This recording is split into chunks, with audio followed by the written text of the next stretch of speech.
ഈ വാരം ഔഷധിയിലൂടെ മഞ്ഞൾ എന്ന ഔഷധ സസ്യത്തെക്കുറിച്ച് അടുത്തറിയാം. സിൽജിബെറേസി എന്ന സസ്യകുടുംബത്തിലെ അംഗമാണ് മഞ്ഞൾ.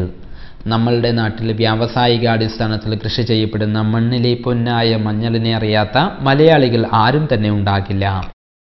ഭക്ഷണാവശ്യത്തിനും അതുപോലെ തന്നെ സൗന്ദര്യ സംരക്ഷണത്തിനുമെല്ലാം തന്നെ ഉപയോഗിക്കുന്ന മഞ്ഞൾ നല്ലൊരു ഔഷധി കൂടിയാണ്.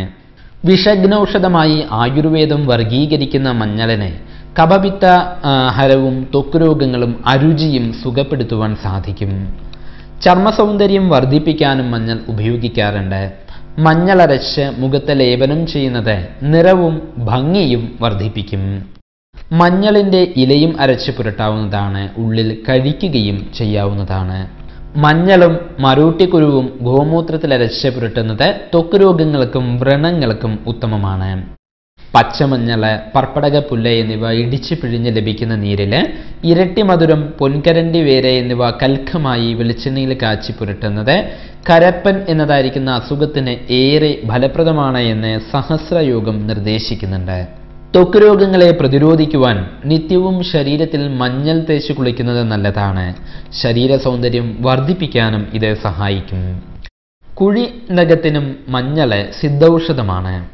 പച്ചമഞ്ഞൾ വേപ്പെണ്ണയിൽ അരച്ചു പുരട്ടുന്നത് കുഴിനഖം മാറുവാൻ സഹായിക്കും. അതുപോലെ ഒരു ചെറുനാരങ്ങയിലെ ദ്വാരമുണ്ടാക്കിയിട്ട് പച്ചമഞ്ഞളിൻ്റെ നീരും ഉപ്പും കലർത്തി ചേർത്തതിന് ശേഷം കുഴിനഖമുള്ളതായിരിക്കുന്ന വിരല് ആ ചെറുനാരങ്ങയ്ക്കുള്ളിൽ കടത്തി വയ്ക്കുന്നതും ഏറെ ഗുണകരമാണ്. മഞ്ഞള് നെയ്യ് പുരട്ടിയിട്ട് വറുത്ത് പൊടിച്ചിട്ട് ദിവസവും 1.5 ഗ്രാം വീതം കഴിക്കുന്നത് ഇസ്നോഫിലിയയ്ക്കും ഗുണകരമാണ്. മഞ്ഞളിൻ്റെ ഇല 5 ഗ്രാം അരച്ചെടുത്ത് വെള്ളം ചേർത്ത് സേവിക്കുന്നത് തേള് മുതലായുള്ള വിഷജീവികളുടെ ദംശനത്താൽ ഉണ്ടാകുന്നതായിരിക്കുന്ന വിഷമാവസ്ഥയ്ക്ക് ആശ്വാസം പകരും. പ്രമേഹത്തിനും ഈ മഞ്ഞള് ഗുണകരമാണ്. പച്ചമഞ്ഞൾ നീരും പച്ച നെല്ലിക്ക നീരും സമാംശമെടുത്ത് 1 ഔൺസ് വീതം ദിവസവും ഒഴിഞ്ഞ വയറിൽ കഴിക്കുന്നത് ഗുണകരമാണ്. ഇതിൽ അമൃതനീര് ചേർക്കുന്നതും ഫലപ്രദം തന്നെയാണ്. മഞ്ഞളിലെ റൈസോമിൽ ടർമറോൾ എന്ന സുഗന്ധ തൈലവും കുർക്കുമിൻ, റെസിൻ, ആൽക്കലോയിഡ് എന്നിവയും അടങ്ങിയിട്ടുണ്ട്. തിക്തരസവും ലഘുരൂക്ഷ ഗുണവും ഉഷ്ണവീര്യവും വിഭാഗത്തിൽ കടുവുമാണ് മഞ്ഞൾ.